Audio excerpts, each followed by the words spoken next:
नमस्कार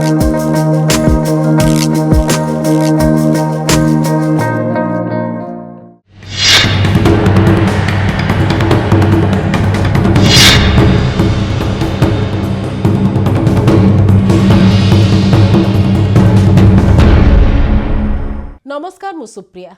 राज्य रे सीमा पुनः निर्धारण को नहीं पुणी चर्चा बढ़ी। विधानसभा एवं सचिवालय नुआ कोठा निर्माण एवं तार शिलान्यास संपर्कित कथा सामना को आसिबा सहित सीमा पुनः निर्धारण बा डिलिमिटेशन को नहीं चर्चा आरंभ होईची। तार संवैधानिक प्रक्रिया कौन, राज्य केते दूर निज कथा रखि परिबो, को आधार रे डिलिमिटेशन करा जाए एवं को आधार रे करिबा आवश्यक, सेंसस रो गुरुत्व केते, तमाम प्रसंग रे आमे चर्चा करिबा। आम सहित डॉक्टर मानस बेहरा रहिचंती, संविधान विशेषज्ञ। मानस सर स्वागत करूछे आलोचना को। ए जो डिलिमिटेशन को नहीं चर्चा, ये चर्चा साउथ रु विरोध परे बहुत अधिक होइतिला। लोकसभा सीट बढ़िबा प्रसंग जेतेबेले आस्तिला चर्चा को सेतेबेले हेतिला, किंतु ओडिसा रे एहा एक भिन्न प्रकार वर्तमान होउची जे 147 रु मे भी 200 सीट हो जाई पारे बोली करी गोटे आकलन को लेकर चर्चा आरंभ होईची। कारण शिलान्यास करबा समय मुख्यमंत्री मोहन चरण माझी एभली एक प्रसंग कहिसंती। आपण ए संपर्क रे मत कोन रखिबे? इटा खाली चर्चा है नहीं, माननीय मुख्यमंत्री वक्तव्य बा सूचना रु एटा गोटे राजनीतिक भूमिकंप सृष्टि होईची ओडिसा रे। आज्ञा तार कारण होची जे पुराना जो सचिवालय बा लोकसभा भवन तार एक्सपांशन हबो, नुआ बिल्डिंग हबो, ठीक अछि। विधानसभा नुआ स्ट्रक्चर हम ठीक अच्छी, किंतु प्रश्न उठुची वर्तमान हठात ये जो आसिला कहीं विधानसभा सीट संख्या बढ़िया कथा। यार दुईटी दिग अच्छी, गोटे हूँ आईनगत दिग कौन आलोचना करवा, सहित राजनैतिक दिग वर्तमान सांप्रतिक परिस्थिति रे इमिडिएट कौन पड़ला आवश्यकता। पूर्वर आम जानी जेते लोकसभा सीट बढ़िया कथा हला, डिलिमिटेशन कथा हला एवं नॉर्थ साउथ गोटे विभाजन हला भारत वर्ष जे दक्षिणांचल राज्य मानकरे से माने जनसंख्या नियंत्रण करिसेंती, तांको संख्या जनसंख्या स्थिर अछि बा कमी जाईची, तांकर प्रतिनिधित्व कमी जीव कि लोकसभा रे एवं नॉर्थ रे जेहेतु जनसंख्या बढ़ीची तांकर प्रतिनिधित्व बढ़ी जीव कि, तेणु भौगोलिक संतुलन रहिबो नै, ताकू नै कि चर्चा हला। वर्तमान से चर्चा नै थमी जाईची। हठात वर्तमान ई जो एक भिन्न पृष्ठभूमि रे भिन्न परिप्रेक्षी रे ई नुआ चर्चा ओडिसा विधानसभा को नै कि हला।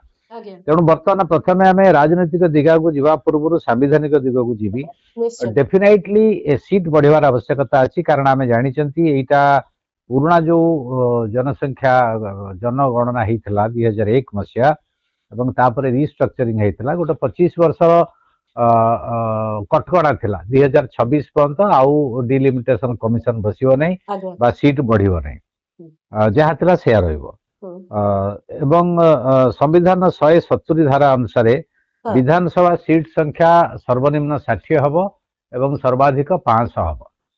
जेहेतु जनसंख्या बढ़ी, दलित आदिवासी मानकर संख्या बढ़ी, प्रतिनिधित्व रहा दरकार, डिलिमिटेशन बसिया दरकार जनगणना भितर 2026 मसीह से कार द्विधा नहीं। आम समस्ते जानी 2026 जनगणना घोषणा एपर्यंत है नहीं, तार प्रक्रिया आरंभ है नहीं, निश्चित भाव में सर नहीं। गोटाए वर्ष वर्षाधिक समय लगे, ये गोटाए दिग। तापर जो डिलिमिटेशन कमिशन बसिबो, ये जो सीमा निर्धारण करेंगे विभिन्न निर्वाचन मंडली रे, तांकर प्रिंसिपल होउची जे जनसंख्या सीट भीतर जो समानुपात रहिबो, पॉपुलेशन सीट रेशियो, से समानुपात को देखिकी से माने सीट निर्धारण करेंगे एवं सीमा निर्धारण करेंगे। तेणु बर्तमान जेहेतु ओडिशार जनसंख्या बढ़ी, सीट डेफिनेटली बढ़िबो, किंतु सेठी गोटाए प्रश्न आछि, सेटा निरपेक्ष स्वच्छ हवा दरकार। किए जितिबे किए हारिबे बा को निर्वाचन मंडली रे शक्तिशाली नेता अछंती, कार पक्षछेदन हबो, कार पक्षछेदन हबो बा एमिति गोटे जियोग्राफिकल बाउंड्री गोटे निर्वाचन मंडली रे सीमा को एमिति निर्धारण कर दिया जीवो जा फल से हारुथिबे बा जितुथिबे, सेटा हबा उचित नय। ता प्रति यत्नवान होगा पड़ो। किंतु बर्तमान कथा होची ये तो 2026 जनगणना है नहीं, हवा को समय लगे, सी सरी नहीं। पुणे डिलिमिटेशन कमिशन बसियो, सी तो मासे 2 मास भीतर करि परियो नै, टाइम लागि अतीतर एक्सपीरियंस जा। ताले बर्तमान तार आवश्यकता पड़ला कोन एवं आम यदि धारा 330 की देखिबा तार प्रोविजन अछि, जदि दलित आदिवासी आंकर संख्या अनुसार तांकर समानुपातिक भाव में तांकर सीट रिजर्व हबो। ଆଜ୍ଞା ତେଣୁ ଇଏ ଗୋଟେ ଜଟିଳ ପ୍ରକ୍ରିୟା। ହଁ ଏ ପ୍ରକ୍ରିୟାଟି ଆବଶ୍ୟକ ସ୍ଥଳେ SC ST ରିଜର୍ଭ ସିଟ୍ ଗୁଡିକ ଏପଟ ସେପଟ ହେଇପାରେ, ଖାଲି ଏପଟ ସେପଟ ହବନି, ସଂଖ୍ୟା ବି ବଢିବ, କାରଣ ସଂଖ୍ୟା ବି ତାଙ୍କର ତ ବଢିବ, ସଂଖ୍ୟା ବି ବଢିବ। ତେଣୁ ହଁ ବଢିବାର ଆବଶ୍ୟକତା ଅଛି, କାରଣ ତାଙ୍କ ପ୍ରତିନିଧିତ୍ୱ ଦରକାର। ହଁ ତେଣୁ ଖାଲି ଦଳିତ ଆଦିବାସୀ ନୁହେଁ, ଏଣ୍ଟାୟାର ଜନସାଧାରଣଙ୍କ ସଂଖ୍ୟା ବା ଭୋଟରଙ୍କ ହଁ ସଂଖ୍ୟା, ଲୋକ ସଂଖ୍ୟା ଯେହେତୁ ବଢିଛି, ଆଜ୍ଞା ତେଣୁ ସିଟ୍ ବଢିବା ସ୍ୱାଭାବିକ ପ୍ରକ୍ରିୟା। ହଁ କିନ୍ତୁ ବର୍ତ୍ତମାନ ୟାର ରାଜନୈତିକ ଦିଗ ଅଛି, କାରଣ ବିଜେପି ମନ୍ତ୍ରିମଣ୍ଡଳ ଗଠନ କରିପାରୁନାହିଁ। ହଁ ଯୋଉ ସିଟ୍ ଫାଙ୍କା ଅଛି, ଯୋଉ ଗଠନ, ସେ ପ୍ରକ୍ରିୟାଟି ବହୁତ ଦିନ ଆମେ ଘୋଷଣା ଶୁଣୁଛନ୍ତି, ହେଇପାରୁନାହିଁ। ହଁ ତା ଅର୍ଥ କୋଉଠି ନା କୋଉଠି ଯୋଉମାନେ ନେତାମାନେ ଅଛନ୍ତି, ନିର୍ବାଚିତ ପ୍ରତିନିଧି ମାନେ ଅଛନ୍ତି, ହଁ ତାଙ୍କୁ ଆକୋମୋଡେଟ କରିବାରେ, ଗୋଟେ ବାଲାନ୍ସ ସନ୍ତୁଳନ ରକ୍ଷା କରିବାରେ ଦଳ ଭିତରର ଅନ୍ତର୍ଦ୍ୱନ୍ଦ୍ୱ ହଉ ବା ମ୍ୟାନେଜମେଣ୍ଟ ହଉ ବା ଟେନସନ ହଉ, ଏଗୁଡା ଠିକ ଭାବରେ ରିଫ୍ଲେକ୍ଟେଡ ହେଇପାରୁନାହିଁ। ହଁ ଦ୍ୱିତୀୟ କଥା ହଉଛି, ଅନେକ ନେତା ଅଛନ୍ତି ଯୋଉମାନଙ୍କୁ କର୍ପୋରେସନ ହଉ ବା ବିଭିନ୍ନ କମିଟିରେ ହଉ ରଖିକି ତାଙ୍କୁ ଆକୋମୋଡେଟ କରିବା ମଧ୍ୟ ହେଇପାରୁନାହିଁ। ତେଣୁ ଆଚ୍ଛା ବର୍ତ୍ତମାନ ଯଦି ଘୋଷଣା କରିଦିଆଯିବ ଯେ ସିଟ୍ ବଢିଆ କଥା, ତ ହଁ ଅନେକ ଆଶାୟୀ ସେଇଥିରେ ସନ୍ତୁଷ୍ଟ ହବାର ସମ୍ଭାବନା ଅଛି, ବା ତାଙ୍କୁ ସେଇ କଥା କହିକି ସନ୍ତୁଷ୍ଟ କରାଯାଇ ପାରିବ ଜନପ୍ରତିନିଧି ଯେ ମାନେ କଣ ଜାଣିନାହାନ୍ତି ଯେ ରାଜ୍ୟର ଭୂମିକା ଏଥିରେ ବହୁତ ସୀମିତ ବୋଲି? କମିଶନଙ୍କ ନାଇଁ, ସୁପାରିଶକୁ ଚ୍ୟାଲେଞ୍ଜ ସମସ୍ତେ କରାଯାଇ ଜାଣିଛନ୍ତି। ପାରିବନି, କମିଶନଙ୍କ ସୁପାରିଶ ହଉଛି ଶେଷ ନିଷ୍କର୍ଷ, ତା ସତ୍ତ୍ୱେ ବି କଣ ଭାବୁଛନ୍ତି ଯେ ରାଜ୍ୟ ସରକାର ଏକୁଟିଆ ଚାହିଁଲେ କରିଦେଇ ପାରିବେ ସୀମା ପୁନଃନିର୍ଦ୍ଧାରଣ? ନାଇଁ, ରାଜ୍ୟ ସରକାର କରିପାରିନି, ପାର୍ଲାମେଣ୍ଟର ପୁଣି ସ୍ୱୀକୃତି ହଁ ଦରକାର। ସେଇ ତ ଆମେ କଥା। ହଁ, ତେଣୁ ସଂସଦର ଯେହେତୁ ସ୍ୱୀକୃତି ଅଛି, ଆବଶ୍ୟକତା ଅଛି, ତେଣୁ ଏକରେ ସମୟ ସାପେକ୍ଷ, ହଁ ଦୁଇରେ ସଂସଦର ସ୍ୱୀକୃତି ଏବଂ ଡିଲିମିଟେସନ କମିଶନର ଯୋଉ ରେକମେଣ୍ଡେସନ ଯାହା ହବ। ହଁ ତେଣୁ ଇଏ ଏକ ଜଟିଳ ପ୍ରକ୍ରିୟା, ଆଇନଗତ ପ୍ରକ୍ରିୟା, ସାମ୍ବିଧାନିକ ପ୍ରକ୍ରିୟା, ଇଏ ତା ବାଟରେ ହବ। ହୁଁ ତେଣୁ ବର୍ତ୍ତମାନ ଏଠି ପ୍ରୋବ୍ଲେମ ହଉଛି ହଁ ଯେ ଓଡିଶାରେ ହଠାତ୍ ଏଇ କଥା କହିବାର ଆବଶ୍ୟକତା ମତେ ଲାଗୁଛି ବେଶୀ ରାଜନୈତିକ, କମ ମାନେ ଆବଶ୍ୟକତା ଆଜ୍ଞା ଅନୁସାରେ ହେଇଛି। ଆଜ୍ଞା ତେଣୁ ପ୍ରକ୍ରିୟାଟିକୁ ଟିକେ ଜାଣିବାକୁ ଚାହିଁବି, ଆମ ଦର୍ଶକ ମାନେ ବି ଜାଣିବାକୁ ଚାହିଁବେ। ଡିଲିମିଟେସନ ଯେତେବେଳେ କରାଯାଏ, ମନେକର 70 ଦଶକର ଯୋଉ ଡିଲିମିଟେସନ, ଯୋଉଥିରେ ଆମର ସଂଖ୍ୟା ବଢିଥିଲା, ବିଧାନସଭା କ୍ଷେତ୍ର ସଂଖ୍ୟା ବଢିଥିଲା, ତାର ପ୍ରକ୍ରିୟା କଣ ଥାଏ? ଆଧାର ତ ଆମେ ବୁଝିପାରିଲେ ଗୋଟେ ଜିଓଗ୍ରାଫିକାଲ କଣ୍ଡିସନ ଏବଂ ଜନସଂଖ୍ୟା ଦୃଷ୍ଟିକୋଣରୁ, କିନ୍ତୁ ତାର ପ୍ରକ୍ରିୟା କଣ କଣ ଥାଏ? ପ୍ରଥମେ କମିଶନ ଗଠନ ହବ। ଆଚ୍ଛା କମିଶନ ଗଠନ ହେଇକି ନୋଟିଫିକେସନ ହବ। ଆଚ୍ଛା ନୋଟିଫିକେସନ ହେଇସାରିଲା ପରେ କମିଶନ ବିଭିନ୍ନ ଅଞ୍ଚଳ ବୁଲିବେ, ଜନସଂଖ୍ୟା ସ୍ଥିତି ଦେଖିବେ ହଁ ଏବଂ କୋଉଠି ଜନସଂଖ୍ୟା ସାନ୍ଦ୍ରତା ଅଧିକା ଅଛି, କୋଉଠି କମ ଅଛି, ୟାକୁ କେମିତି ସନ୍ତୁଳନ ରଖାଯାଇପାରିବ, ବିଭିନ୍ନ ଲୋକ ପ୍ରତିନିଧି ଏବଂ ଅନ୍ୟମାନଙ୍କର ଯୋଉମାନେ ଷ୍ଟେକ୍ ହୋଲ୍ଡର ଅଛନ୍ତି, ଭାଗିଦାର ଅଛନ୍ତି, ତାଙ୍କର ମତାମତ ନେବେ। ବିଭିନ୍ନ ମତାମତକୁ ନେଇକି ହଁ ସେମାନେ ଗୋଟେ ରେକମେଣ୍ଡେସନ କରିବେ ଯେ ଏଇଭଳି ଭାବରେ ପୁନର୍ଗଠନ କଲେ ତାଙ୍କର ବେସିକ ପ୍ରିନ୍ସିପଲ ହେଲା ପପୁଲେସନ ଟୁ ସିଟ୍ ରେସିଓ। ତା ଆଚ୍ଛା ଅର୍ଥ ଜନସଂଖ୍ୟା ଅନୁସାରେ ଯଦି ସିଟ୍ ବଢିଗଲା, ଧରି ନିଆଯାଉ ଓଡିଶାର 200 ସିଟ୍ ବଢିବ, ତ ଆଚ୍ଛା 200 ସିଟ୍ ଟା କୋଉ ଅଞ୍ଚଳରେ ବଢିବ? ଯେମିତି ଭାରତବର୍ଷରେ ଦକ୍ଷିଣ ଏବଂ ଉତ୍ତରର ଗୋଟେ ସମସ୍ୟା ଉପୁଜିଥିଲା, ଆଜ୍ଞା ବର୍ତ୍ତମାନ ସେଇଭଳିଆ ପଶ୍ଚିମ ବା କୋଷ୍ଟାଲ ବେଲ୍ଟ ବା ଉତ୍ତର ଓଡିଶା ବା ଦକ୍ଷିଣ ଓଡିଶା, ୟାକୁ ଆଚ୍ଛା ନେଇକି ହେଇପାରେ କୋଉ ଅଞ୍ଚଳରେ ଏଠି କେତେ ବି ଜନସଂଖ୍ୟା। ଆସିବ ସେଇ ଜନସଂଖ୍ୟା କୋଉ ପଟରେ କେମିତି ଅଛି, କାହାର ଭୌଗୋଳିକ ସ୍ଥିତି କେମିତିଆ? ଧରି ନିଆଯାଉ ଗୋଟେ ଅଞ୍ଚଳର ଜନସଂଖ୍ୟା ବଢିଯାଇଛି, ଆଚ୍ଛା ସେଇ ଅନୁପାତରେ ଅନ୍ୟ ଅଞ୍ଚଳର ଜନସଂଖ୍ୟା ବଢିନାହିଁ, ତ ସେଠି ଆଚ୍ଛା ସନ୍ତୁଳନ କେମିତି ରକ୍ଷା କରାଯିବ? ତେଣୁ ଆଚ୍ଛା ରାଜନୈତିକ ଦଳ ମାନଙ୍କର ଦୃଷ୍ଟିଭଙ୍ଗୀ କଣ ହବ? ତେଣୁ ହୁଁ ୟାକୁ ନେଇକି ବିଭିନ୍ନ ସମସ୍ୟା ଉପୁଜି ପାରେ ଏବଂ ରାଜନୈତିକ ଦ୍ୱନ୍ଦ୍ୱ ବା ଗୋଟେ ପ୍ରୋବ୍ଲେମ ହେଇପାରେ, ଯାହାକୁ ତାର ନିୟମ ହଉଛି ସହମତି ଭିତରେ କରିବା ଉଚିତ, ରାଜନୈତିକ ଦଳ ମାନେ ବାସ୍ତବତା ବୁଝି। କିନ୍ତୁ ଏଟା ଏକ୍ସକ୍ଲୁସିଭ ଅଧିକାର ହଉଛି ଡିଲିମିଟେସନ କମିଶନ। ସିଏ ଯୋଉ ନୀତି ଗୁଡିକ ଯାହା ଯାହା ତାଙ୍କର ଆବଶ୍ୟକତା ଅଛି, ଯେମିତି କହିଲି ପପୁଲେସନ ସିଟ୍ ରେସିଓ ଏବଂ କେତେ ଲୋକ ସଂଖ୍ୟା କୋଉଠି ବଢିଛନ୍ତି, ଏବଂ ତାପରେ ସେକେଣ୍ଡ ଆସ୍ପେକ୍ଟ ତାର ଆସିବ ଯେ ରିଡ୍ରଇଂ ଅଫ କନଷ୍ଟିଚୁଏନ୍ସି ବା ନିର୍ବାଚନ ମଣ୍ଡଳୀ ଗୁଡ଼ିକର ଯୋଉ ପୁନର୍ସୀମା ନିର୍ଦ୍ଧାରଣ। ଆଜ୍ଞା ଯେମିତି 2001ରେ ଆମର ହେଇଥିଲା, ମାନେ ସିଟ୍ ସଂଖ୍ୟା ନ ବଢିକି ପୁନର୍ନିର୍ଦ୍ଧାରଣ ହେଇଥିଲା। ହଁ ପୁନର୍ନିର୍ଦ୍ଧାରଣ ବିଭିନ୍ନ କ୍ରାଇଟେରିଆରେ କରାଯାଏ, ଯେମିତିକି ସବୁ କନଷ୍ଟିଚୁଏନ୍ସିର ଆପାତତଃ ଜନସଂଖ୍ୟା ଗୋଟେ ପାଖାପାଖି ସମାନ ରହୁଥିବ ଏବଂ ସବୁ ଅଞ୍ଚଳର ପ୍ରତିନିଧିତ୍ୱ ମଧ୍ୟ ସମାନ ରହୁଥିବ, ପାଖାପାଖି ସମାନ ରହୁଥିବ। ଆଜ୍ଞା ବର୍ତ୍ତମାନ ଏଠି ଯେତେବେଳେ ରିଡ୍ରଇଂ ହବ, ସେଠି ରାଜନୈତିକ ବିଚାରଧାରା ନର୍ମାଲି ଆସେ। ତାକୁ ସରକାର ଦଳ, ବିରୋଧୀ ଦଳ, ଅଲଗା ରାଜନୈତିକ ଦଳ ତାଙ୍କର ଦାବି ପତ୍ର ରଖିବେ ଯେ ଏଇଟା ହେଲେ ବେଟର ହବ। ଗମନାଗମନ କଥା ଆସିବ, ଭୋଟର ଯୋଉ ବୁଥ ନିର୍ମାଣ ହବ ତାର କେତେ ସ୍ୱାଭାବିକ ପ୍ରକ୍ରିୟା ହେଇପାରିବ, ଯେମିତିକି ଭୋଟରଟିଏ ତାର ଭୋଟ ଦେବାରେ କୌଣସି ଅସୁବିଧା ହଉନଥିବ। ଇଏ ଆଜ୍ଞା ସବୁକୁ ବିଚାର କରିକି ନିର୍ବାଚନ ମଣ୍ଡଳୀର ସୀମା ପୁନର୍ଦ୍ଧାରଣ ହବ। ମାନେ ଭୋଟର ଭୋଟ ଦବା ପାଇଁ ଅସୁବିଧା ହଉନଥିବ, जनप्रतिनिधि जनताଙ୍କ କଥା ବୁଝିବା ପାଇଁ ଅସୁବିଧା ହଉନଥିବ, ଅସୁବିଧା ହେଉନଥିବ, ଲୋକମାନଙ୍କର ପ୍ରତିନିଧିତ୍ୱ ମଧ୍ୟ ଠିକ ଭାବରେ ଠିକ ରହୁଥିବ। ଭାବରେ ମାନେ ରହୁଥିବ, ମାନେ ତେଣୁ ଇଏ ସବୁ ପ୍ରପୋର୍ସନେଟ ପ୍ରତିନିଧିତ୍ୱ କଥା। ହଁ ସମାନୁପାତିକ ପ୍ରତିନିଧିତ୍ୱ କଥା ହଁ, ସଠିକ ଏକ୍ସାକ୍ଟ ପରସେଣ୍ଟେଜ ନହେଲେ ବି ପାଖାପାଖି ଆଟଲିଷ୍ଟ ରହୁଥିବ। ଆଚ୍ଛା, ତେଣୁ ଇଏ ଓଡିଶାରେ ଯେହେତୁ ଜନସଂଖ୍ୟା ବଢିଛି, ଆମ ପାଖରେ କୌଣସି ତଥ୍ୟ ନାହିଁ, ଯେହେତୁ ଜନଗଣନା ହେଇନାହିଁ ଆଜ୍ଞା, ଯେ ନର୍ମାଲ ଏମିତି ସରକାରୀ ହିସାବରେ ଯାହା ଅଛି, କିନ୍ତୁ ଏକ୍ସାକ୍ଟ ଜଣା ପଡିବ କୋଉ ବର୍ଗର କେତେ ସଂଖ୍ୟା ବଢିଛନ୍ତି। ଆଜ୍ଞା, ତାପରେ ଏଠି ଆସିବ ଯେ ଯୋଉଟା ମହିଳା ମାନଙ୍କ ପାଇଁ ସଂରକ୍ଷଣ ବ୍ୟବସ୍ଥା ହେଇଛି ବିଧାନସଭା ଏବଂ ହଁ, ସଂସଦରେ, ହଁ, ତେଣୁ ସେ ଆଇନ ଯଦି ସାମ୍ବିଧାନିକ ସଂଶୋଧନ ଆଇନ ଯଦି କାର୍ଯ୍ୟକାରୀ ହବ, ହଁ, ଯାହା ବର୍ତ୍ତମାନର ସ୍ଥିତି, ତ ହଁ, କାର୍ଯ୍ୟକାରୀ ହେଲେ ଏଠି ମହିଳା ମାନଙ୍କର ସଂରକ୍ଷଣ ହବ। ମହିଳା ମାନଙ୍କର ସଂରକ୍ଷଣରେ କୋଉ ସିଟ୍ ମହିଳା ମାନଙ୍କ ପାଇଁ ଯିବ, କୋଉ କ୍ରାଇଟେରିଆ ଯିବ? ପ୍ରଥମେ ସେନ୍ସସ୍ ହବା ଦରକାର, ସେନ୍ସସ୍ ପରେ କମିଶନ ବସିବେ, ଡିଲିମିଟେସନ ର ଶେଷ କଥା ହବ, ତା ଭିତରେ ତାପରେ ଯାଇ ମହିଳା ସଂରକ୍ଷଣ କଥା ଆସିବ, ସିଟ୍ କଥା ଆସିବ। କିନ୍ତୁ ଏଇ ଯୋଉ ସଂରକ୍ଷଣ ଯେତେବେଳେ ସୀମା ପୁନଃ ନିର୍ଦ୍ଧାରଣର କଥା ଆସିବ, ସେଠି ସର୍ବଦଳୀୟ ନେତୃତ୍ୱ ତାଙ୍କ କଥା କହିପାରିବେ କି ନାହିଁ କମିଶନଙ୍କ ପାଖରେ, ତାର ଗ୍ରହଣୀୟତା ଥାଉ ନିଶ୍ଚୟ କି ନାହିଁ?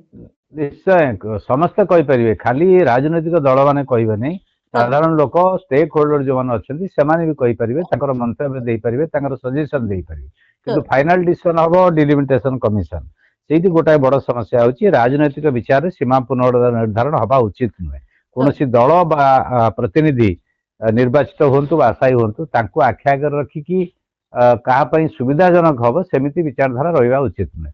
ମେନଲି ଲୋକ ସଂଖ୍ୟା, ଭୌଗୋଳିକ ଅବସ୍ଥିତି, ଗମନାଗମନ, ଏ ସବୁକୁ ଆଖି ଆଗରେ ରଖିକି ଡିଲିମିଟେସନ କମିଶନ କରିବା ସୀମା ନିର୍ଦ୍ଧାରଣ ଉଚିତ ଏବଂ ଆଜ୍ଞା, ସମସ୍ତଙ୍କର ଅପେକ୍ଷା ରହିବ ଲୋକମାନଙ୍କର, ହୁଁ, ସାଧାରଣ ଜନତାଙ୍କର, ଯେ ଏଇଟା ହବା ଉଚିତ। ଆଜ୍ଞା, ତ ସେଠି ଲୋକ ରାଜନୈତିକ ସଂଖ୍ୟା ଦଳ ମାନେ ଦୃଷ୍ଟିକୋଣରୁ ଲୋକ ସଂଖ୍ୟା ଦୃଷ୍ଟିକୋଣରୁ ଯେମିତି ଆପଣ କହିଲେ ଜନସଂଖ୍ୟା, ସାଉଥ ରୁ ଯୋଉ ସ୍ୱରଟି ଉଠିଥିଲା ଏବଂ ସେଥିରେ ବିଜେଡି ଦଳ ବି ଯାଇକିରି ସେ ମିଟିଂ ରେ ସାମିଲ ହେଇଥିଲେ, ସେମାନେ ସେତେବେଳେ ଯେ ଓଡିଶା ପ୍ରଭାବିତ ହବାକୁ ଯାଉଛି, ଓଡିଶାର ସଂଖ୍ୟା ଆସନ ସଂଖ୍ୟା କମିବାକୁ ଯାଉଛି, କାରଣ ଜନସଂଖ୍ୟା ନିୟନ୍ତ୍ରଣ ଓଡିଶା ବି କରିଛି, ସେଥିରେ ମଧ୍ୟ ସିଏ ତାଙ୍କର କାମ କରିଛନ୍ତି, ଯେମିତି ସଦର୍ନ ଷ୍ଟେଟ ମାନେ କରିଛନ୍ତି ସେମିତିଆ। ସେ ଦୃଷ୍ଟିକୋଣରୁ ଯୋଉ 200 ଏବେ କୁହାଯାଉଛି, ଇଏ 200 ନୁହେଁ, କମ ବି ହେଇପାରେ କି?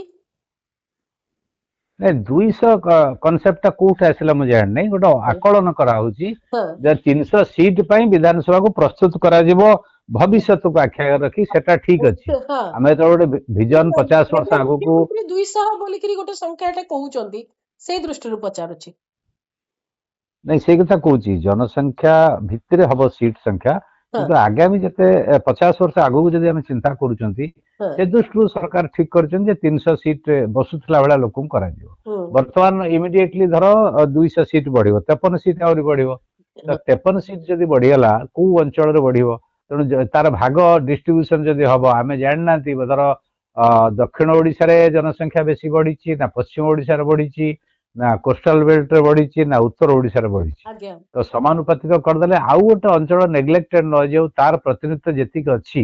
ହଁ, ଧରାଯାଉ ଗଞ୍ଜାମର ହାଇଏଷ୍ଟ ବିଧାୟକ ସଂଖ୍ୟା ଅଛି ହଁ, ପୁରୁଣା ଯୋଉ ପପୁଲେସନ ଅନୁସାରେ, ଆଜ୍ଞା, ଯଦି ଗଞ୍ଜାମର ଜନସଂଖ୍ୟା ସେଇ ଅନୁପାତରେ ବଢି ନଥିବ, ହୁଁ, ଅଲଗା କୋଉ ଅଞ୍ଚଳରେ ବଢି ଯାଇଥିବ, ତ ଗଞ୍ଜାମର ସିଟ୍ ସଂଖ୍ୟା କମିଯିବ କି? ଇଏ ଆଶଙ୍କା ହଉ, ସ୍ଥିତି ଏବଂ ପ୍ରତିନିଧିତ୍ୱ, ଇଏ ଜିନିଷ ଗୁଡିଏ ରହିବ ଯେମିତି ସର୍ବାଧିକ ସ୍ତରରେ ଥିଲା, ବର୍ତ୍ତମାନ ସେଇ ସ୍ତରରେ ନାହିଁ। କାରଣ ଏଟା ଗଭର୍ଣ୍ଣାନ୍ସ ଷ୍ଟ୍ରକ୍ଚର ଓଡିଶାର ଯାହା, ଓଡିଶାର ଜନସଂଖ୍ୟାର ବୃଦ୍ଧିର ହାର ଯାହା, ହଁ, ତେଣୁ ମତେ ଲାଗୁନି ଗୋଟେ ମେଜର ଡିଫରେନ୍ସ ବିଭିନ୍ନ ଅଞ୍ଚଳ ଭିତରେ ରହିବ ବୋଲିକି। ଆଜ୍ଞା, ତେଣୁ ତାପରେ ଆସିବ ଯେ ବର୍ଗ, ମାନେ ଦଳିତ, ଆଦିବାସୀ ଏବଂ ମହିଳାଙ୍କ ସଂଖ୍ୟା ଆଜ୍ଞା, ବଢିଛି କି ନାହିଁ। ହୁଁ, ହୁଁ, ତେଣୁ କିଛି ଜିଲ୍ଲାରେ ମହିଳାଙ୍କ ସଂଖ୍ୟା କମି ଯାଇଥାଇପାରେ, କିଛି ଜିଲ୍ଲାରେ ବଢି ଆଜ୍ଞା, ଯାଇଥାଇପାରେ। ତେଣୁ ମହିଳାଙ୍କ ପାଇଁ ଯୋଉ ଆରକ୍ଷଣ ହବ, ହଁ, ସେ ତ ଦଳିତ ଆଦିବାସୀ ତାଙ୍କ ବର୍ଗ ଅନୁପାତରେ ମହିଳାଙ୍କ ଆରକ୍ଷଣ ହବ। ଇନ୍ ଜେନେରାଲ ଯୋଉ ମହିଳାଙ୍କ ଆରକ୍ଷଣ ହଁ, ହବ, ହଁ, ସେଇ ଯୋଉ ସିଟ୍ ଗୁଡିକ ହବ, ତାର କ୍ରାଇଟେରିଆ କଣ ରହିବ? ଆଜ୍ଞା, ତେଣୁ ଇଏ ଡେଫିନେଟଲି ହୁଁ, ଏକ ପ୍ରକ୍ରିୟା ସହଜ ସାଧ୍ୟ ନୁହେଁ। ହଁ, ଏଥିରେ ରାଜନୈତିକ ଦ୍ୱନ୍ଦ୍ୱ ପ୍ରତିଦ୍ୱନ୍ଦ୍ୱ ଇଏ ଆସିବା ସ୍ୱାଭାବିକ କଥା, ହଁ, କିନ୍ତୁ ଆଶା କରିବା ଯେ ଓଡିଶାର ଯୋଉ ରାଜନୈତିକ ନେତୃତ୍ୱ ବିଭିନ୍ନ ଦଳର, ଇଏ ଏକ ପରିପକ୍କ ଅବସ୍ଥାକୁ ଯାଇକି ହଁ, ୟାକୁ ସହଜରେ ଗୋଟେ କନସେନ୍ସସ ଯଦି ଡେଭଲପ କରିପାରିଲେ, ସହମତି ଡେଭଲପ କରିପାରିଲେ, ଆଜ୍ଞା, ତାହେଲେ ଏଇଟା ଗୋଟେ ଉଦାହରଣ ହେଇକି ରହିବ ଓଡିଶା ଇତିହାସରେ। ଯଦି ରାଜନୈତିକ ସଂକୀର୍ଣ୍ଣତା ଭିତରକୁ ଯାଇକି ପରସ୍ପର ବିରୋଧୀ ହେଇକି ଆଲୋଚନା କଲେ ବା ସମାଲୋଚନା କଲେ, ତାହେଲେ ଆମେ କୋଉଠି ନା କୋଉଠି सामग्रिक भाव में ओडिशार जो विचार ओडिशार जो कॉन्सेप्ट बा आमे ओडिया हमर प्रतिनिधित्व दरकार विधानसभा रे सब वर्गर लोक सब अंचल लोक तर सेटा बाधा प्राप्त हे जिवो तेणु आशा करिबा हाँ। ओडिशार जो राजनैतिक नेतृत्व दलमत निर्विशेष रे सेमाने निज भितरे गोटे मेजरली 100% नहले भी सिग्निफिकेंटली बा गुरुत्वपूर्ण भाव गोटे सहमति प्रकाश करिवे एई जो डिलिमिटेशन कमिशन को बा कमिशन आगरे जा द्वारा आ द्वंद्व रहिबो नाही एवं गोटे सुरुखुरे कार्य समय लागे माने पूर्वर जो रहिछि रेकॉर्ड रहिछि संपूर्ण प्रक्रिया करिबा पई प्राय केते समय लागे मल्टी इयर एकाधिक वर्ष लागिवो अच्छा डिपेंड करूछि केते माने डिलिमिटेशन कमिशन जोर रे काम करिवे अच्छा जेते जोर करे तो 2 वर्ष भितरे मत लागु नै वर्ष तो जो वर्तमान जो संवैधानिक व्यवस्था अनुसार तो 26 पर्यंत कैपिंग अछि 26 परे संशोधन करा जिवो एवं पुनी थरे डिलिमिटेशन पई प्रक्रिया आरंभ हबो नहीं आगे जनगणना रहले डिलिमिटेशन कमिशन को से हबो जनगणना जनगणना तो गोटे परठु प्रक्रिया आरंभ हबो जनगणना पई प्रक्रिया हेले भी ता रिजल्ट बाहरु बाहरु जनगणना हो तो टाइम लागियो ना तो वर्ष कर सरियो हाँ तार अर्थ ये डिलिमिटेशन रो चित्र पूरा स्पष्टता सहित सामना को आसिला बेलकु ये 2029-30 रो कथा निश्चय आगे ता आगुरु हबो नहीं तापर जे जोड के प्रसंगटी को केवल पॉलिटिकली ही कुआ जाई परिबो संवैधानिक दृष्टिकोण निज दल बा ओडिसा जो समस्या गुडी अछि ये गोटे हेई पारे डाइवर्सनरी टैक्टिस बा आशाई जो माने अछंती तांको को आखि आगर रखी ये हेई पारे बा आगु को प्रस्तुत करिया पई निजुकु धर बिल्डिंग टी हबो बिल्डिंग पई तो टाइम लागिया दरकार तो 2 वर्ष भीतर समय देइचंती 2 वर्ष भीतर कंप्लीट हबो कि नै हमें जाननांती 3 वर्ष लागि पारे तो ये सब कथा को दूरदृष्टि रखी की मत लागु नै इमिडिएटली यार कोनसी आवश्यकता थिला विधानसभा तयारी करिबा लोकसेवा भवन को पुनर्गठन करिबा बा नुवा तयारी करिबा एथरे किछि असुविधा नै स्वागत योग्य कथा कारण 64 रो बिल्डिंग गुड़ाए नुआ डिपार्टमेंट हेलानी वर्क प्रेशर हेलानी लोकंकर बसिबार आवश्यकता अछि कंप्यूटराइज सेक्शन ये सब अत्याधुनिक करिया पई तार आवश्यकता अछि किंतु ई जो 26 मसिया माने मूलरू जनगणना हेई नै डिलिमिटेशन कमिशन गठन हमको लागिला जेमती पूरा दिल्ली रो कॉपी पेस्ट एठी कोरा जिबा पई माने सेही प्रकार ही कुहा गला दिल्ली रे जेमती सेंट्रल विस्टा हला बेलकु एही कथा ही कुहा गला जे आगु को आसन बढ़िबो अधिक लोक आसीबे अधिक जनप्रतिनिधि को बसिबा पई दरकार हबो से हिसाब रे सेंट्रल विस्टा कथा कुहा जायतला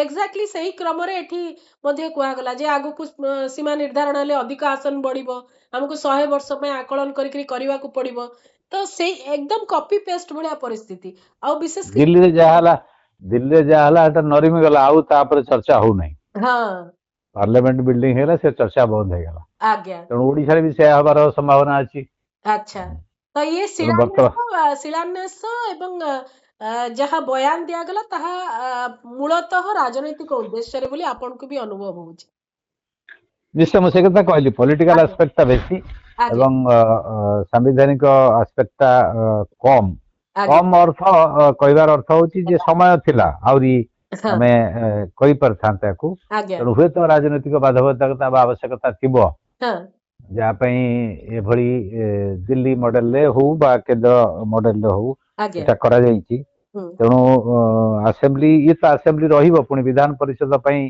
पुराना असेंबली रहबो पुराना असेंबली बिल्डिंग भलो डिजाइन भलो ये रे हेची किछि असुविधा नै तारो नुवा बिल्डिंग रा आवश्यकता अछि के मना करू नै ओडिसा आगु को जीवा हमें तळे 2047 एवं 2036 कथा परिकल्पना करूछु तेणु यार आवश्यकता के अस्वीकार करू नै तार आवश्यकता अछि कि जो टाइम रे हला एवं ओडिसा रा पॉलिटिकल सिचुएशन जहा